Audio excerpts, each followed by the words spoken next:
व रहमतुल्लाह।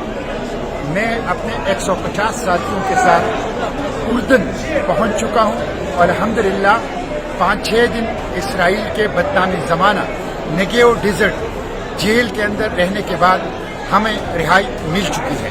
इस दौरान हमारे हाथों में हथकड़ियाँ डाल के पीछे बांधी गई, हमारे पाँव में बेड़ियाँ और जंजीरें डाल दी गई, हमारे आंखों पर पट्टियाँ बांधी गई, हमारे ऊपर कुत्ते छोड़े गए, हमारे ऊपर गन्स रखी गई और हमें बदतरीन किस्म का टॉर्चर किया गया। हमने 3 दिन भूख हड़ताल की अपने मुतालिबात के लिए।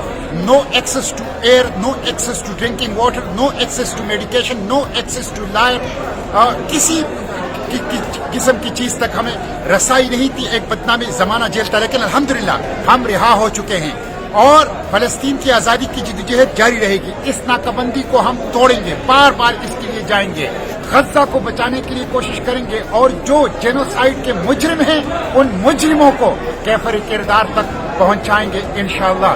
मुजाहिमत जारी रहेगी, अडियाला जेल से इसराइली जेलों तक फलस्तीन की आज़ादी की जद्दोजहद जारी रहेगी और मुजाहिमत की जद्दोजहद इंशाअल्लाह जारी रहेगी। जल्द आऊंगा पाकिस्तान और पूरी तफसील जो इस प्लोटेला की है और इसराइली जेलों की है आपको बताऊंगा।